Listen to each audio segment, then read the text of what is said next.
During my daughter's harsh 1-2 hour operation, my lazy son-in-law sent an SMS demanding I smiled and sent just 5 cents. Check your balance, loser.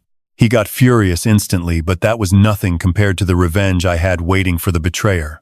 Before continuing, subscribe to our new channel, where we tell stories of husbands and wives taking revenge on their insolent children, sons-in-law and daughters-in-law. My name is Walter Coleman.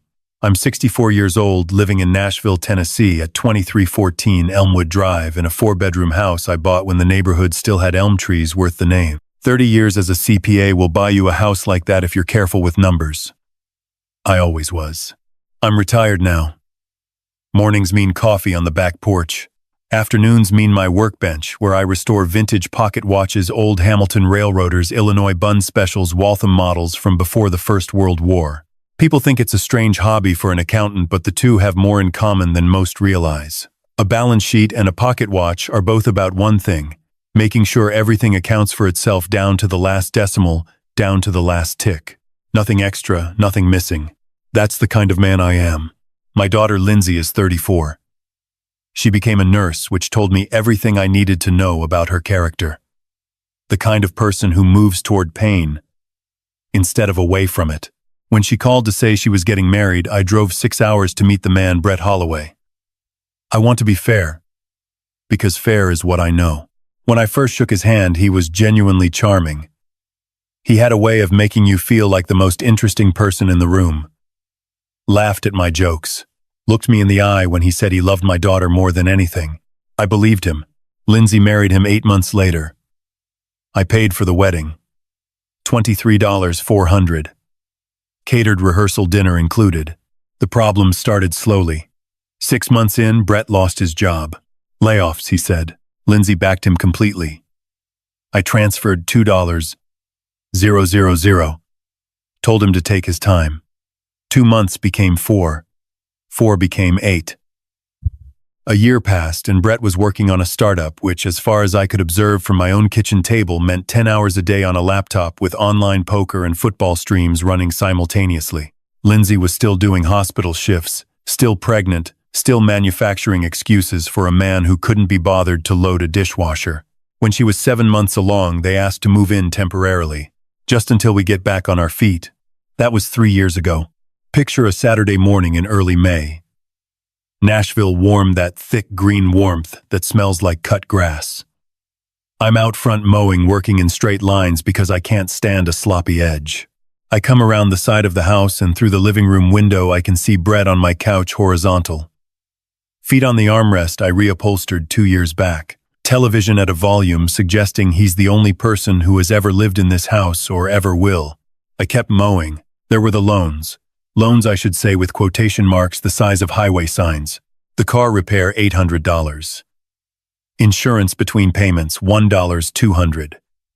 A business opportunity that was going to change everything, $3.500. A dozen smaller sums after that. Brett received money the way some men receive sunlight, as a natural right, without any awareness that a transaction had occurred. Not a cent returned. 14 separate transfers over 3 years. I kept records, every one of them. I'm an accountant. The baby turned 8 months old on a Tuesday in May. That same week, Lindsay went for a routine checkup, and the doctor found something wrong with her heart, a defect that had been developing quietly for years, hiding until it couldn't anymore. Critical aortic valve stenosis. 12 hours surgery minimum within 10 days. I drove to Vanderbilt University Medical Center before dawn. The cardiac surgery waiting room had padded chairs that weren't comfortable, and institutional light that was neither bright nor dim, just relentlessly present. I had a thermos of coffee and a yellow legal pad. The nurse told me it would be a long day. I said I knew. It was 7:47 when they took Lindsay back. I watched until the doors closed. But was not there. He said he'd come by later, by which I understood him to mean whenever the outcome was clear enough that his presence would read as supportive rather than inconvenient. I hadn't argued. At 7:52 my phone buzzed. I picked it up expecting something ordinary. It was from Brett. Hey, transfer me $8,000. Me and the guys are heading to Vegas. Gonna skip this whole hospital thing. She'll be fine. LOL. I read it once, then I read it again because I'm a man who checks his work. The television was on with the volume off. A woman at the end of my row was knitting something yellow. The surgical wing doors were closed. I counted to 11. Then I opened my banking app, found Brett's account, and typed in the amount $0.05. In the memo field, I wrote, "Check your balance, son." Phone in my jacket pocket. Eyes back on the doors. 40 seconds later, the phone vibrated. Brett calling. I declined. He called again. Again. A fourth time. On the fifth call, I turned the ringer off entirely and set the phone face down on the seat beside me. I sat in that waiting room while somewhere behind those doors a surgical team was cutting into my daughter's chest, and I noticed something happening inside me that I couldn't quite name. It wasn't rage. Rage is loud, and this was quiet. More like a door closing carefully, with a soft, definitive click. I picked up the legal pad and uncapped my pen. 12 hours is a long time to sit with your own thoughts.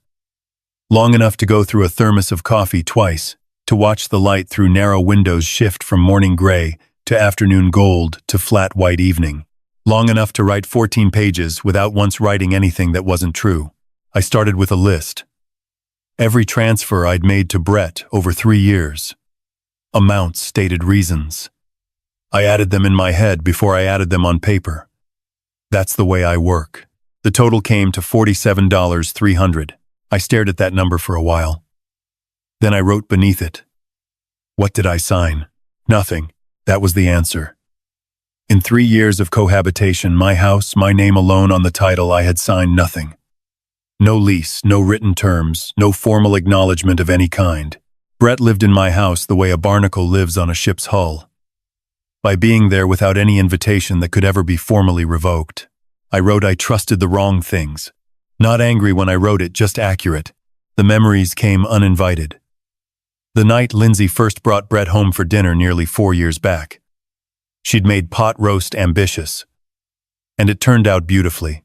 Brett asked for seconds. Complimented me on the house.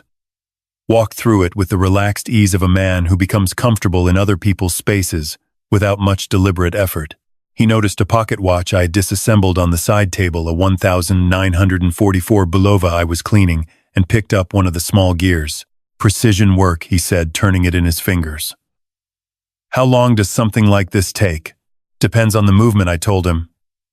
Could be an afternoon, could be a week. You don't rush it. He smiled. I respect that. He set the gear down carefully, exactly where he'd found it. I'd taken that as a good sign. A man who respects precision, who puts things back where he found them. I was measuring him with the wrong instrument. The second memory surfaced from about 18 months ago. A Sunday afternoon, Lindsay working a double shift. I came downstairs and found Brett at the kitchen table with my laptop open, not his. Mine. He closed it when he heard me on the stairs, but not quite fast enough. Just checking something, he said. What, I asked. Sports scores. He had his own phone. His own laptop. Technically. Which I had purchased 14 months prior. $890. For work purposes. I looked at him. He returned the expression he'd developed over the previous year. Not quite defiant, not quite apologetic. Occupying some practiced middle ground that made it difficult to object to anything specific. I'd let it go. I should have understood then. A man who borrows your laptop when he has his own isn't after the internet access. He's testing what he can take without being asked. At 60 inches the evening, a nurse came out to update me. Lindsay was stable procedure going as expected. Done by 8:00 or 9:00. I thanked her. She went back through the doors. I kept writing. Brett arrived at 7:32. I checked the time habit. Wearing a clean shirt and an expression he had clearly prepared in advance. Concerned. Devoted. He crossed the waiting room with his hands slightly out from his sides, and I watched him calculate his reception before sitting down 2 chairs over. Any news, he asked. She's stable. They expect to finish within 2 hours. He nodded. A beat of silence. Then I heard the exact moment his register shifted. The way it always shifted when he moved from performance to agenda. So you seriously sent me 5 cents. You texted me while your wife was on an operating table, I said. My voice was level. I'd had 12 hours to find it. You asked for $8,000 to go to Las Vegas. You called it this whole hospital thing. One beat. You got exactly what that was worth. Color rose in his neck. He glanced at the other people in the room. Whatever he'd been about to say, he stopped. We'll talk at home, he said quietly. Sure, I said. We didn't. Not that night. Lindsay came out of surgery at 8:54, groggy but stable. I sat with her for an hour before the nurses asked me to let her rest. I drove home. Brett's bedroom light was already on. I didn't knock. I went to my room, closed the door, and for the first time in 3 years, I turned the lock. Stood in the dark for a moment. Then I sat down at the desk, opened the laptop, and typed into the search bar. Estate planning attorney, Nashville, Tennessee, Martindale, Hubble, top rated. The results loaded. I had spent 30 years making sure other people's numbers were right, protecting their assets, documenting their liabilities, accounting for their futures in precise legal detail. I had done it for strangers, for companies, for people who paid me by the hour to be careful with the things they'd built. It had never occurred to me to do it for myself. One name stood out. Steve Brooks. 301 Church Street, 11th floor. Top rated on Martindale, Hubble. 31 years in practice. Trust and estate law. Asset protection. Real property. I wrote the number down on the legal pad. Then I lay back on the bed with my shoes still on and looked at the ceiling. Sushitime Bensambe. One legal pad full of numbers. One man asleep down the hall who was completely confident that tomorrow would look exactly like yesterday. He was going to be wrong about that. I was already certain. The morning after Lindsay came home from the hospital, I called Steve Brooks's office before 8:00. A receptionist answered on the second ring. I told her I needed a consultation on estate planning and asset protection. She offered me an appointment 4 days out. I took it. Then I made coffee, sat down at the kitchen table with my legal pad, and got to work. I want to be clear. I'm not the kind of man who acts on emotion. In 30 years of public accounting, I watched people make ruinous financial decisions because they were angry or frightened and they moved before they thought. I was not going to do that. I was going to do exactly what I'd always done.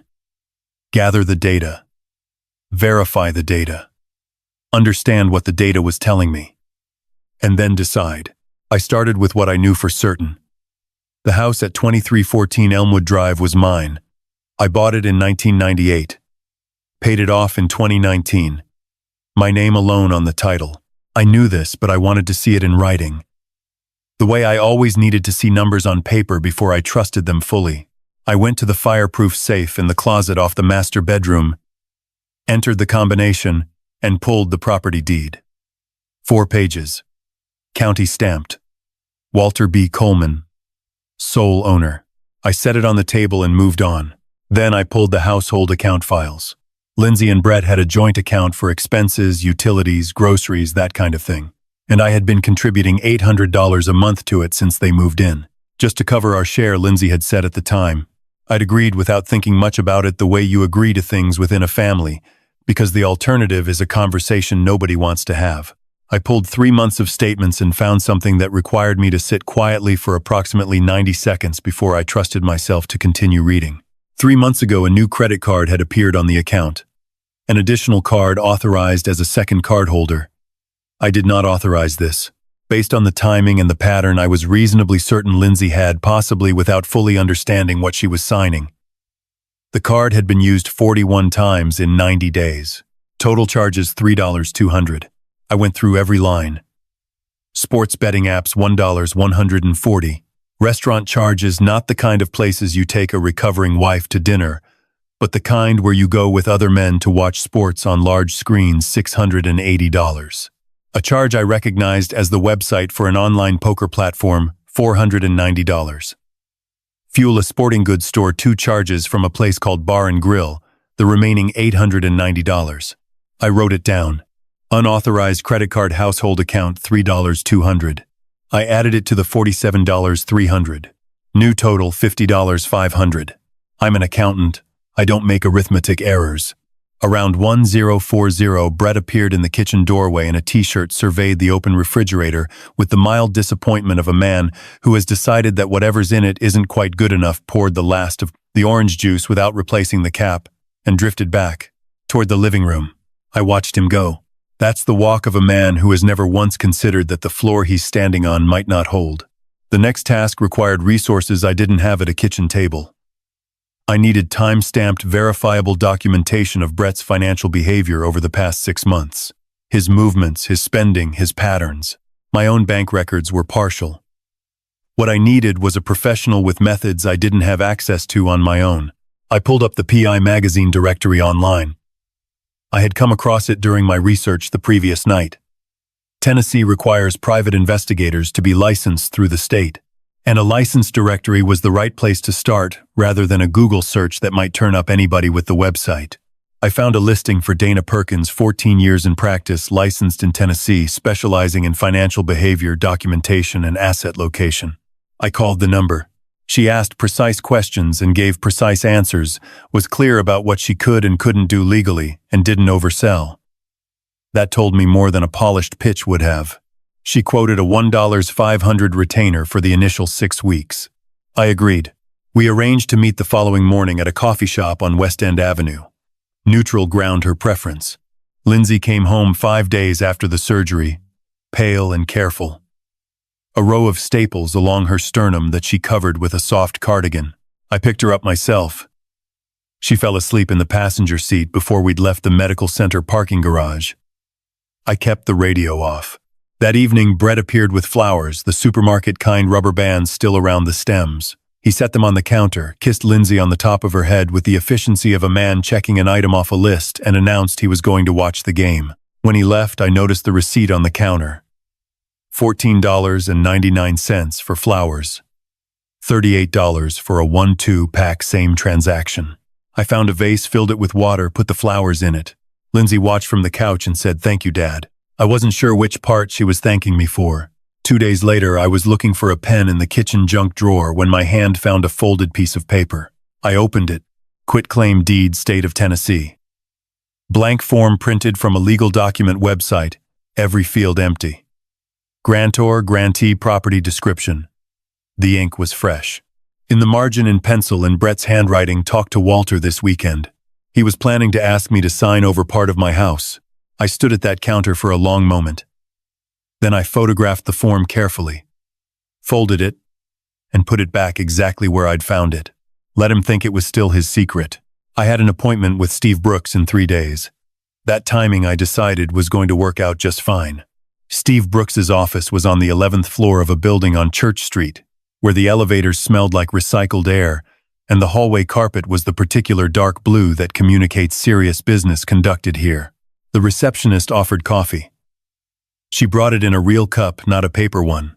Brooks was around 60, with the careful posture of a man who had spent decades leaning over conference tables and had decided to do something about his back. He shook my hand, gestured to the chair across from his desk, and said, "Tell me what you're dealing with." I laid it out without editorializing. The loan summary. 14 transactions, $47,300, no documentation. The photograph of the quitclaim deed with Brett's penciled note in the margin. 3 months of household statements, unauthorized charges highlighted in yellow. Brooks read without speaking. When he finished, he aligned the papers with the edge of his desk. "How long have they been living with you?" 3 years. "No lease, nothing in writing.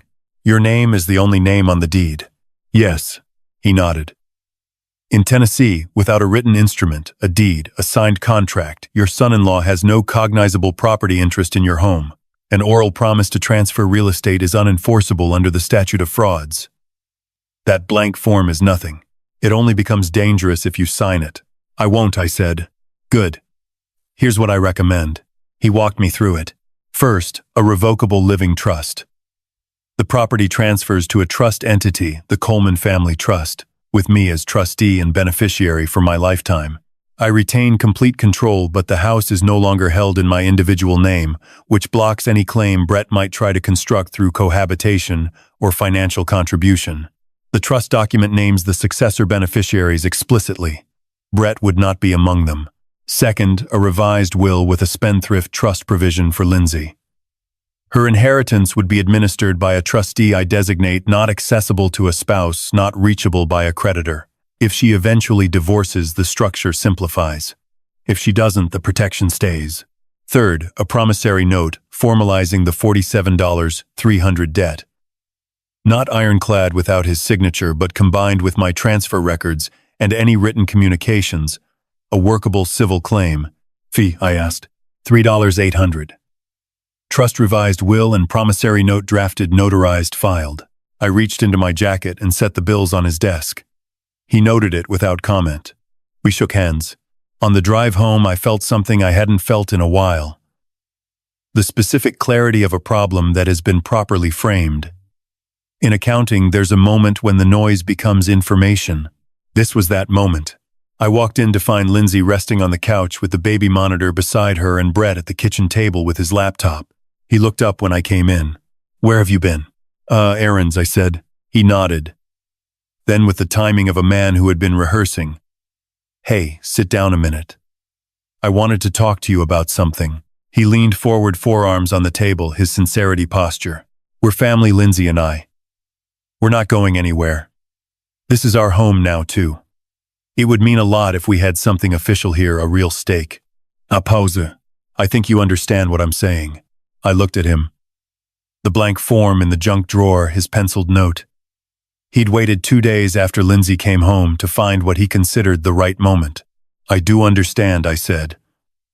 "I've been thinking about the future too. Had some conversations today, making sure everything is in order." He smiled.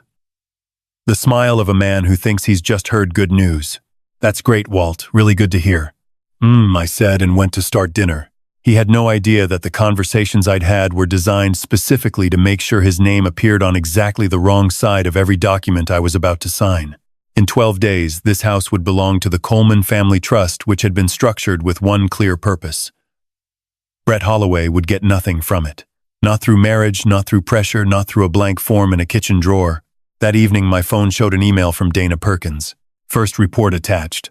I went to my room, locked the door, a habit that had settled in quickly, and opened the file. 14 pages, time-stamped photographs, ATM receipts. 3 separate trips over the previous month to a casino in Tunica, Mississippi. Brett's car in the parking lot documented. 3 ATM withdrawals from the casino floor. $600, $700, $500, all from the household account I'd been funding at $800 a month. Total, 1,800. I added that to the running total. Then I set the phone down and looked at the ceiling. The picture forming in my files was not a complicated one. A man who had found a comfortable arrangement, intended to make it permanent, and was now attempting to make it legally permanent. One blank form at a time. 12 days until the documents were ready. I could wait 12 days. 12 days after my meeting with Steve Brooks, his receptionist called to say the documents were ready for signature. I drove to the Church Street office on a Thursday morning. The notary was already there when I arrived. A compact woman in her 50s named Barbara, who had the particular efficiency of someone who has witnessed a very large number of people sign very important papers and has long since stopped being impressed by any of it. Brooks walked me through each document one more time before I signed. That's the kind of attorney he was. Thorough, even when you'd already agreed to everything. The first document was the Coleman Family Trust, a revocable living trust, meaning I retained full control as both trustee and beneficiary for as long as I was alive and competent. The house at 2314 Elmwood Drive was now legally an asset of that trust. My name no longer appeared as the individual owner of record. The trust did, and the trust's successor beneficiaries had been named with considerable specificity. Brett Holloway was not among them. The second document was a revised will. Brooks had structured Lindsay's inheritance as a spendthrift trust to be administered by a trustee I designated, not by Lindsay directly, and not accessible to any spouse or creditor. If she divorced Brett, the structure would simplify considerably. If she didn't, the protection remained in place. It was a provision designed to protect my daughter from decisions she might make under pressure from her husband. I signed it without hesitation. The third document was the promissory note. $47. 306% annual interest, 24 months to repay. Brooks had drafted it carefully, referencing the bank transfer records I'd provided and the partial text chain between Brett and me. It wouldn't be airtight without Brett's signature, but it was a solid paper trail for a civil claim. And it transformed a series of loans into a documented enforceable debt. Barbara, the notary, affixed her seal to each page. I shook Brooks's hand and walked out into the late morning. On the drive home, I thought about the quitclaim deed form still sitting in the kitchen junk drawer, penciled notes still in the margin. Brett hadn't raised the subject again. He was biding his time, waiting for a weekend when Lindsay was in a good mood, when the atmosphere felt cooperative. He had no idea that the house he was preparing to ask me about no longer existed in the form he imagined. It belonged to a trust. Now a trust he had no legal connection to whatsoever. I arrived home to find Lindsay in the kitchen, moving carefully.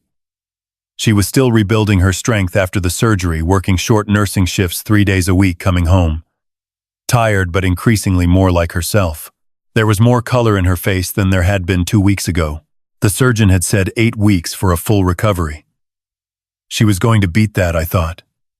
She always had that kind of stubbornness when she applied it to the right things. She looked up when I came in. "Where have you been?" she asked. "Church Street, signing some paperwork." She watched me with the expression she gets when she suspects there's more to a sentence than the sentence itself. "Everything okay?" "Everything's fine," I said. "Everything is exactly as it should be." She nodded and went back to her tea. I could feel her deciding whether to ask more. She didn't. That evening, Brett made his move. He came into the kitchen while I was washing up after dinner.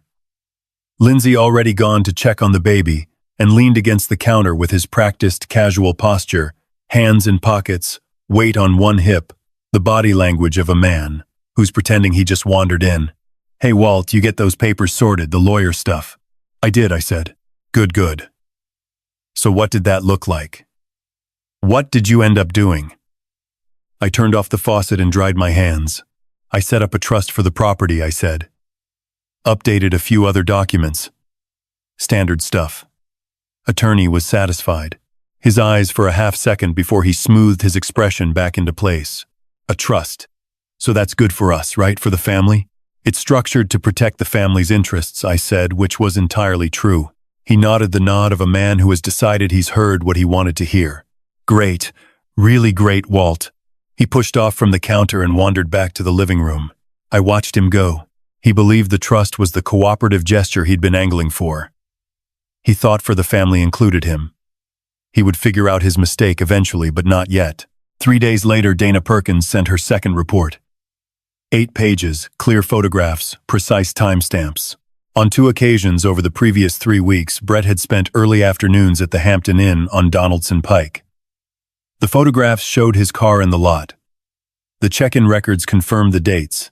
The woman visible in the lobby image, partial face taken at distance, was not Lindsay. I added the report to the folder in the fireproof safe. The picture was almost complete. One more step remained before I moved. 2 more weeks passed. I spent them watching and recording. Brett still hadn't repaid a cent of the $47,300. The quitclaim deed form in the junk drawer had shifted positions slightly. He'd taken it out and replaced it at a different angle, which told me he was still thinking about his timeline, still recalculating. He was patient, I'd give him that. Patient and confident, which is a combination that tends to produce spectacular failures in people who are wrong about their position. I called Steve Brooks on a Tuesday and told him I was ready. The letter went out the next morning by certified mail. Formal demand on law firm letterhead referencing the promissory note and documented loan history, requiring the first installment payment of $1,972 by a date 3 weeks out. Return receipt requested. I know the letter arrived because I was at the kitchen table when Brett came downstairs and found it in the morning mail. His face was worth the price of the certified postage. First mild confusion, then comprehension, then the color left his face in a slow, deliberate withdrawal, starting at his jaw and traveling upward. He read the letter, then he read it again. He was holding it with both hands, and the paper itself had developed a faint, precise tremor.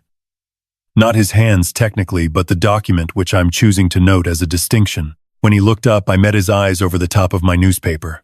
"What is this?" His voice had gone flat, like a recording of itself. "A letter from my attorney," I said. He set the letter on the table. Carefully, the way people set things down when they're trying to manage their hands. "You're suing me." "Nobody's suing anyone." That's a payment request on a documented debt. If payments are made on schedule, this stays civil. He stared at me. I watched the calculation happen in real time. Options assessed, conclusions reached. None of them satisfactory. Then Lindsay came downstairs with the baby, and he turned, and I watched him decide that this particular conversation couldn't continue in front of her. "We'll talk later," he said, controlled. Too controlled. He didn't talk to me later. Instead, he called Lindsay at the hospital. She came home 2 hours early from her shift. I heard them in the bedroom. His voice louder, hers quieter. One phrase came through clearly. "Your father is trying to rob us." Then her voice lower. Then quiet. An hour after she left for the second half of her shift, my phone rang. "Brett, I want to talk about this letter," he said. The aggressive register. Charm had failed, so now he was trying volume. "I'm listening," I said. "You can't put together a document and say I owe you money when we're family. That's not how it works." "I have 14 bank transfer records," I said. "Text exchange is a notarized promissory note. Family is a description, Brett. It doesn't change arithmetic. A beat. Then you think you're so smart. I'll tell people what you're actually like. I'll let everyone know what kind of man you really are." I let that sit for exactly 1 second. Then, sure. Start with where you were on May 14th at 2:30 inches the afternoon. Silence. Not the silence of someone choosing their next words. The silence of someone who has just had a door opened in a room they were certain was locked. 3 seconds. 4. "I don't know what you're talking about," he said, but the voice was different now. The aggression gone, replaced by something thinner and less certain, like a bluff held past its useful life. "Okay," I said. "Then there's nothing to worry about." I hung up. I sat at my desk for a while, listening to the house settle around me. The letter had done exactly what I wanted to do. Not just demand payment. That was almost beside the point. The letter had told Brett something more important, that the man he thought he was living with, the accommodating retired accountant who paid for everything and kept his mouth shut, was no longer the man in this house. A different version had taken his place. One with attorneys and documentation and a very clear memory for dates. He hadn't seen the trust documents yet. He hadn't seen the revised will. He didn't know that the house he was sleeping in belonged to a legal entity that excluded him by design. He thought the letter was the whole attack. It wasn't even the opening. That night I woke around 3:00 for no particular reason and went down for a glass of water. The kitchen light was on. Lindsay was sitting at the table in her bathrobe. Her phone lay face down in front of her. Her hands were folded on the table with the careful stillness of someone who has been sitting in the same position for a long time. Her eyes were red. A box of tissues sat beside the phone, mostly unused. She'd been too still to use them. She looked up when I came in. I stood in the doorway. Neither of us spoke for a moment. Then very quietly she said, "Dad." Just that. One word. But the way she said it told me everything I needed to know. That she had seen something on that phone in whatever she'd been reading before she placed it face down on the table. And that the world looked different now than it had 12 hours ago. "I know," I said. She didn't ask how I knew. People don't when they already understand the answer. I didn't say anything when I found her at the kitchen table. I went and got a glass of water, drank it standing at the sink, and looked out the window at the backyard for a moment. The elm at the property line, the lawn still neat from the mowing I'd done that week. Then I turned around and pulled out the chair across from Lindsay and sat down. She was looking at me. Her eyes were dry now, but the kind of dry that comes after, not before. I went to my room and came back with the folder, not the full fireproof safe file, just the printed report from Dana Perkins, the second one. 8 pages, photographs, timestamps, check-in records from the Hampton Inn on Donaldson Pike. I set it on the table in front of her. "I hired a private investigator," I said about 6 weeks ago. "I want you to know that before you open that, so you understand why it exists." I paused. "I didn't hire her to build a case against Brett. I hired her so that you'd have facts, not just my word for things." Lindsay looked at the folder, then she opened it. She turned pages slowly. I watched her face, not looking for a particular reaction, just watching. There's a specific expression people get when they're reading something that confirms what they already suspected but had refused to fully believe. It's not surprise. It's more like a rearrangement, a slow interior settling of things that had been held in an uncomfortable position for too long. She got to the third page and stopped. Looked at the photographs for a long time. I waited. When she looked up, she said, "How long have you known?" "The second report came about 2 weeks ago," I said. "The first one had the casino trips. This one had more." She nodded. Her hands were very still on the table. "And the letter you sent him, the attorney's letter, that's real," I said. "He borrowed $47,300 over 3 years. I have the transfer records. I have texts." Brooks prepared a formal promissory note. She was quiet for a moment. "You said you set up a trust. The house is in the Coleman Family Trust. I'm the trustee and beneficiary. I have full control of it for my lifetime. But the successor beneficiaries are designated, and Brett is not among them. Not now, not under any circumstances. I let that land. He will not get this house through marriage. He will not get it through legal pressure. He will not get it by waiting me out." She closed the folder, put both palms flat on the cover. "A beat. Then you think you're so smart I'll tell people what you're actually like. I'll let everyone know what kind of man you really are." I let that sit for exactly 1 second. Then sure. "Start with where you were on May 14th at 2:30 inches the afternoon. Silence. Not the silence of someone choosing their next words. The silence of someone who has just had a door opened in a room they were certain was locked. 3 seconds. 4. "I don't know what you're talking about," he said. But the voice was different now. The aggression gone, replaced by something thinner and less certain, like a bluff held past its useful life. "Okay," I said.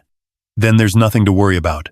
I hung up. I sat at my desk for a while, listening to the house settle around me. The letter had done exactly what I wanted to do, not just demand payment. That was almost beside the point. The letter had told Brett something more important. That the man he thought he was living with, the accommodating retired accountant who paid for everything and kept his mouth shut, was no longer the man in this house. A different version had taken his place. One with attorneys and documentation and a very clear memory for dates. He hadn't seen the trust documents yet. He hadn't seen the revised will. He didn't know that the house he was sleeping in belonged to a legal entity that excluded him by design. He thought the letter was the whole attack. It wasn't even the opening.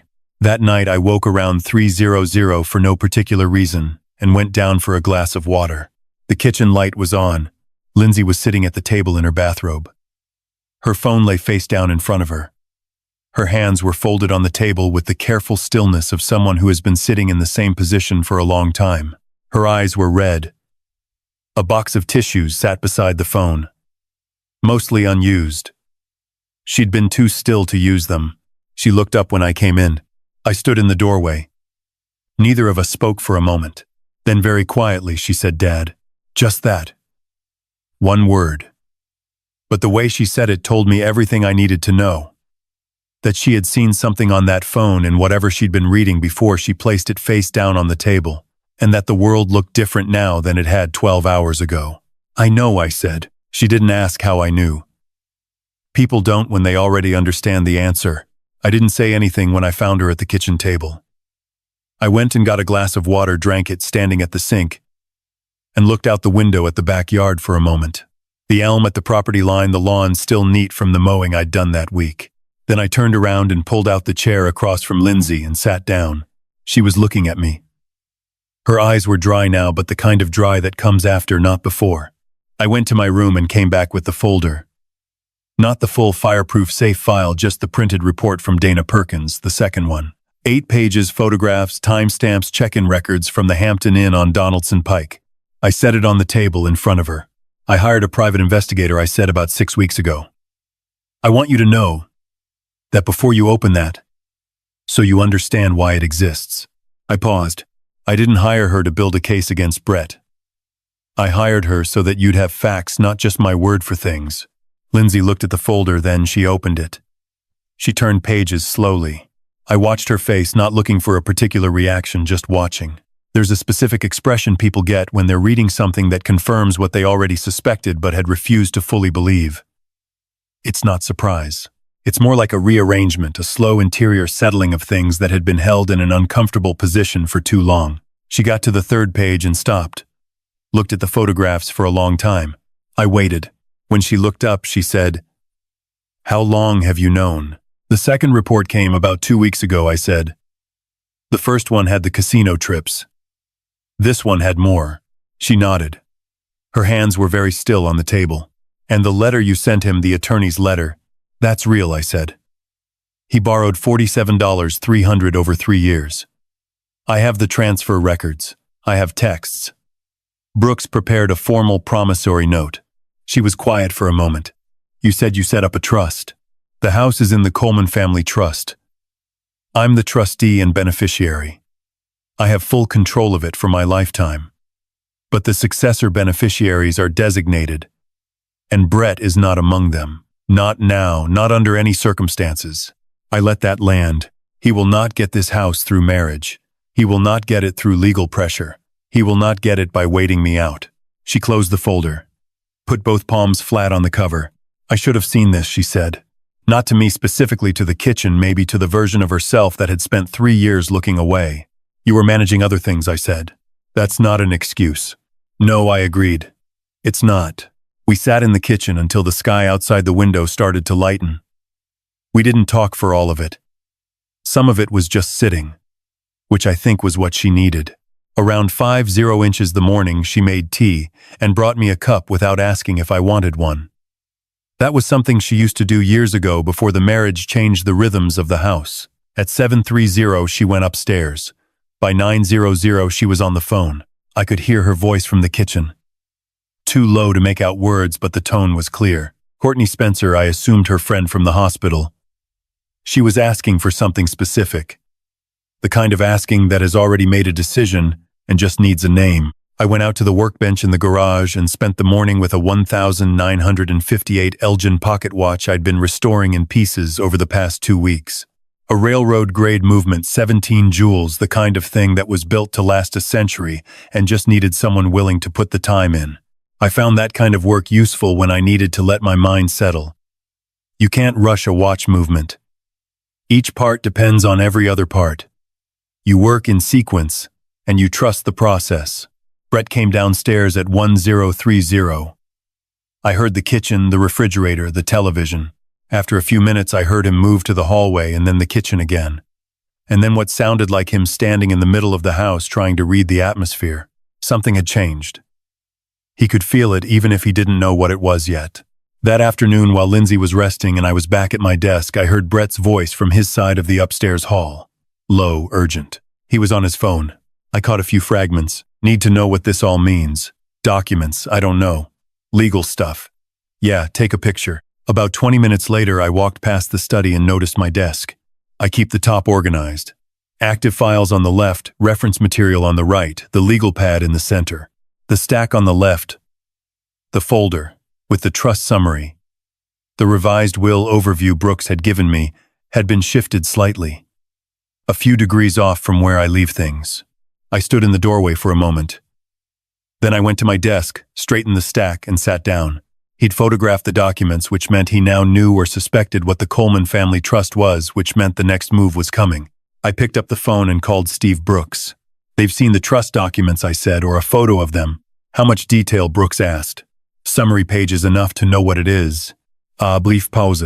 "That's fine. The trust is filed and recorded. There's nothing in it he can challenge that he'd have grounds for. What we should probably discuss is the next step." I was thinking the same thing, I said. The letter arrived by certified mail about 10 days later. Law firm letterhead. Trevor Hicks. Attorney at law. Belmead office. The kind of address chosen to communicate a level of seriousness that the substance of the letter didn't quite support. I read it at the kitchen table with my coffee. Brooks had warned me something was coming. He hadn't been wrong about the timeline. The letter made 2 claims.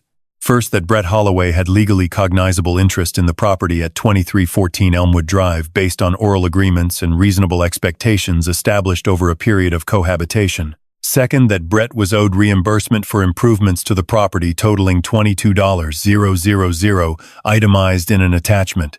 I read the attachment carefully. Room repainting $4,800. I recalled Brett spending a Saturday afternoon with a roller and a can of beige paint he'd bought at the hardware store for $34. New microwave $2,200. The microwave currently in my kitchen had been $189 at Lowe's. I still had the receipt in a kitchen drawer because I keep receipts. Landscaping improvements, $8,500. Brett had occasionally mowed the back portion of the lawn that I didn't reach on the riding mower. Occasionally. The remaining $6,500 was labeled general maintenance and upkeep, which is the legal equivalent of a note that says, and other stuff. I forwarded the letter to Brooks that afternoon. The following morning I met him at the Church Street office. He was unhurried, which I'd learned was his standard register, regardless of circumstances. He read through the letter while I sat across from him. The oral agreement claim is their strongest argument, he said, which tells you something about how strong their case actually is. Tennessee's statute of frauds requires any agreement related to real property to be in writing. An oral promise to share ownership, even if you'd made one, which you didn't, is generally unenforceable. He set the letter down. The improvements claim is creative. Courts can sometimes award compensation for improvements under a theory called unjust enrichment. But the amounts they're claiming are so inflated that any judge who's seen a hardware store receipt is going to be skeptical. What do I do about it, I asked. Nothing for now. We respond in writing, deny the claims, and we move forward with the notice to vacate. That's our next step. The notice to vacate was a formal document under Tennessee law. 30 days written notice to an at-will tenant to leave the premises. No lease, no written agreement. The relationship was exactly that at will, which meant the property owner could end it with proper notice. Brooks had the document ready. He'd prepared it the day before. We drove to Elmwood Drive that afternoon. Brooks had suggested the in-person delivery. Cleaner documentation, harder to dispute later. Brett was in the living room when we walked in. He looked at Brooks with the expression of a man who registers an unfamiliar face in a familiar space and immediately understands it means trouble. He looked at me. He looked at the envelope in Brooks's hand. Brooks introduced himself by name and firm professionally and without warmth and handed Brett the envelope.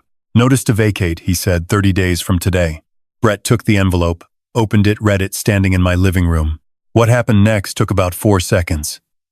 He read, his jaw tightened, his face moved through. Something that started at his disbelief and arrived at a kind of cold, focused fury. Then he tore the paper cleanly down the middle, then across, dropping the pieces on my living room floor. You're not serious, he said. His voice was quiet in the way that precedes volume. Brooks reached into his jacket pocket and took out his phone. He photographed the torn pieces on the floor, then looked at Brett with an expression of complete, professional neutrality. Thank you, he said. That'll be attached to the filing. Brett stared at him. What filing? The unlawful detainer action if necessary, Brooks said. You've received valid notice. The date is 30 days from today. If you're still present after that date, we proceed to court. He turned to me. I think we're done here. We walked out. I closed the front door behind us. On the walkway to his car, Brooks said without looking at me, he tore it in front of a witness. That's going to be useful. I thought it might be, I said. What I didn't tell Brooks, what I kept to myself on the front walkway, was that Brett had built his entire strategy on the assumption that the other person would eventually back down.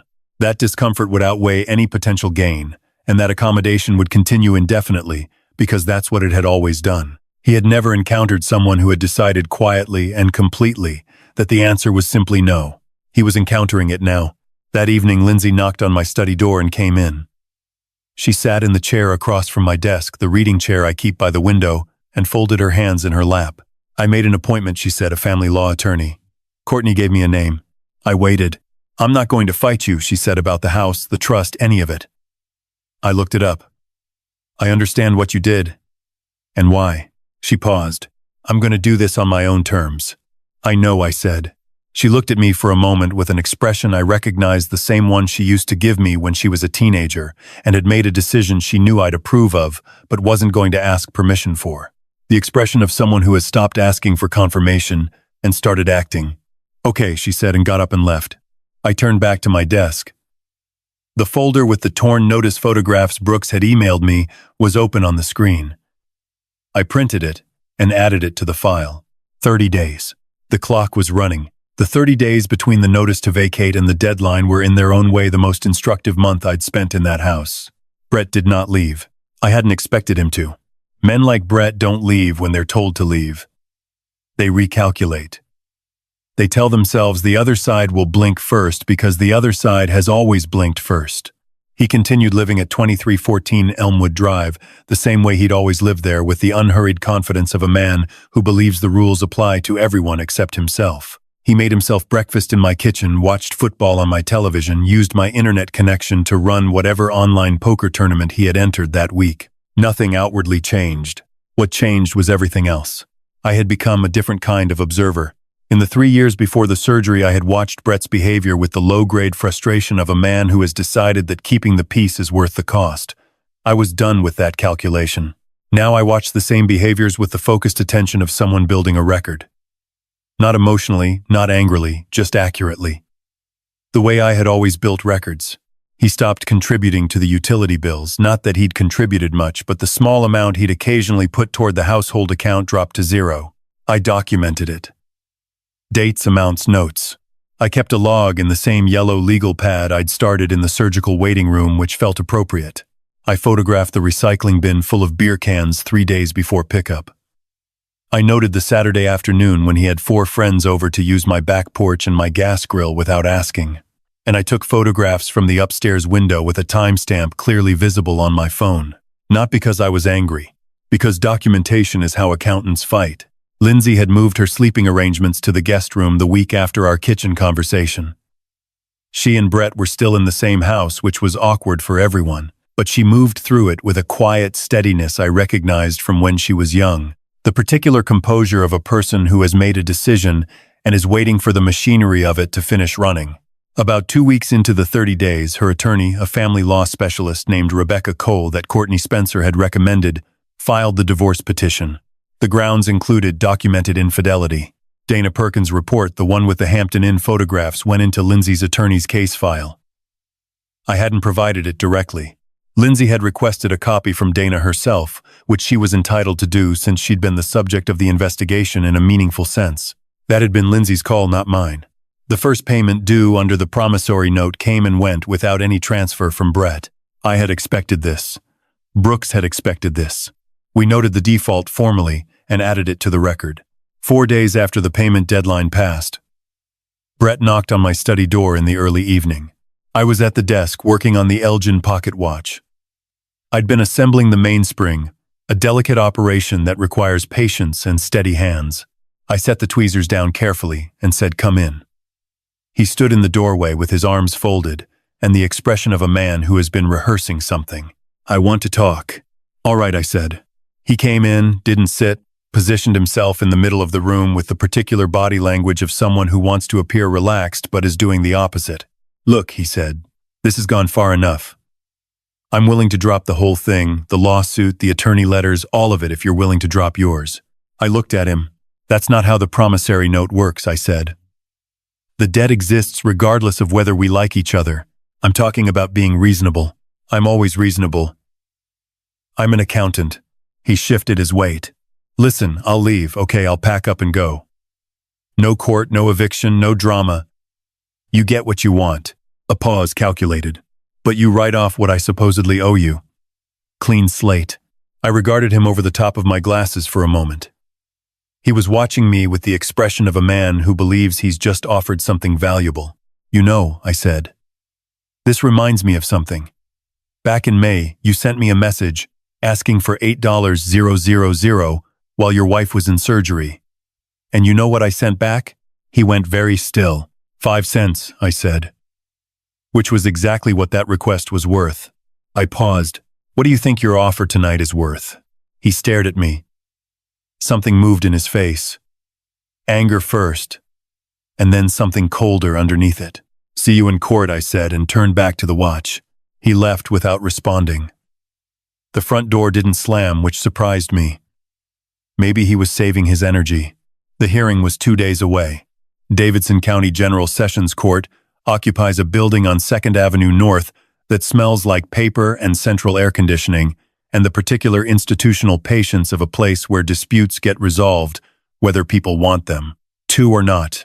I arrived early, which is my habit. Brett was already in the hallway outside the courtroom reviewing the folder. The folder was 87 pages. I know because I'd helped compile it. Bank transfer records covering 36 months, the promissory note, Dana Perkins's complete reports, including all photographs and timestamps, the certified mail receipt from the demand letter, and the photographs Brooks had taken of the torn notice to vacate lying on my living room floor, plus a 3-1-page chronological log I had kept since the morning in the surgical waiting room. Dates, events, observations, all of it formatted in the grid structure I'd been using for records since 1987. Brett arrived with Trevor Hicks, his Belle Meade attorney. Hicks had the careful confidence of someone who charges $400 an hour and considers it important that this be apparent. He and Brooks exchanged the neutral nod of opposing counsel. Brett saw me in the hallway and looked away, not quickly enough to be dramatic about it. Just the slight controlled averting of a man who has decided the optics of eye contact are complicated. Judge Maureen Betts took the bench at 9:15. She had the precise efficiency of someone who has heard a very large number of landlord-tenant disputes and has developed firm opinions about documentation. When Brooks submitted our exhibit packet, she opened it to the first page and spent about 45 seconds reading. Then she looked at Hicks. Hicks made his argument cleanly and professionally.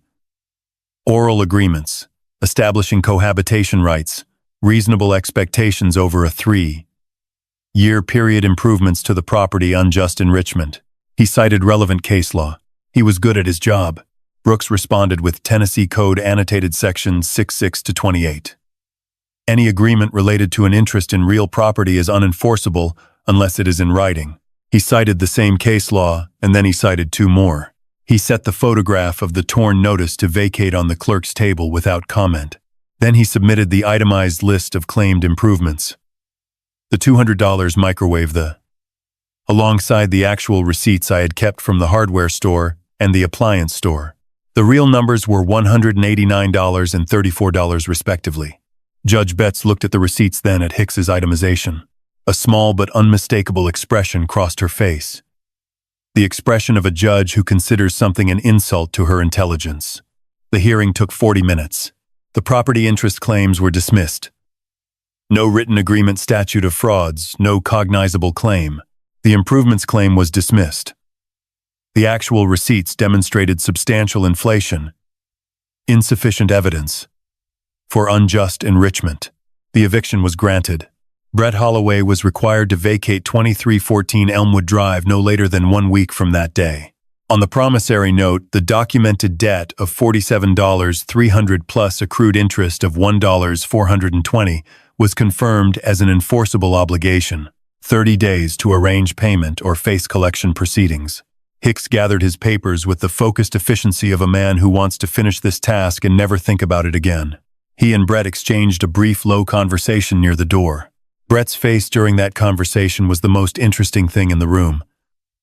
The jaw was tight, the mouth pressed into a line, the eyes somewhere between furious and somewhere much quieter and more resigned. He looked like a man who had been very certain about something for a very long time and had just been informed by a judge in a government building that he had been wrong.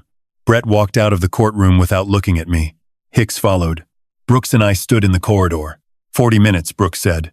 That's what happens when the paperwork is in order, I said. We shook hands and parted. I sat on a bench in the hallway for a moment, not because I needed to, but because I wanted the quiet. I took the Elgin pocket watch from my jacket pocket. I'd finished the assembly 2 days before a 1/7 Jewel Railroad Movement 1958 running perfectly now after 6 weeks of careful work. I listened to it tick. A pocket watch doesn't know it's been repaired. It just runs. That's the whole point. I put it back in my pocket. A week later, Brett's car appeared in the driveway at 60 inches the morning and was gone by 1100. 2 duffel bags, a laundry basket, a plastic hard-sided case with his poker set. On his final trip out, he paused at the front door and looked back at me standing in the kitchen doorway. He didn't say anything. Neither did I. He drove down Elmwood Drive and turned left at the corner and was gone. The house was quiet in a way it hadn't been in 3 years. That evening, Lindsay came down from putting the baby to sleep and found me on the back porch with 2 cups of tea. She sat in the other chair without being asked. We looked at the yard for a while, the elm at the property line, the lawn still neat, the last of the summer light going gold across the grass. After a while, she said, "I'm sorry it took me so long to see it." "You saw it," I said. "You just needed time." She was quiet for a moment, then thanked you for not saying "I told you so." "I'm an accountant," I said. "I deal in facts, not sentiment." She laughed. It was the first time I'd heard her laugh in a long time. It sounded exactly like I remembered. We sat on the back porch until the light was gone, and the fireflies started up at the edge of the yard. The baby monitor on the porch railing was quiet. The watch was ticking in my pocket. The numbers, as they always do when the work is done right, had balanced. If you like the story, subscribe to our new channel and listen to several stories there. You will find a link to it in the collaboration or description of this video or in the comments.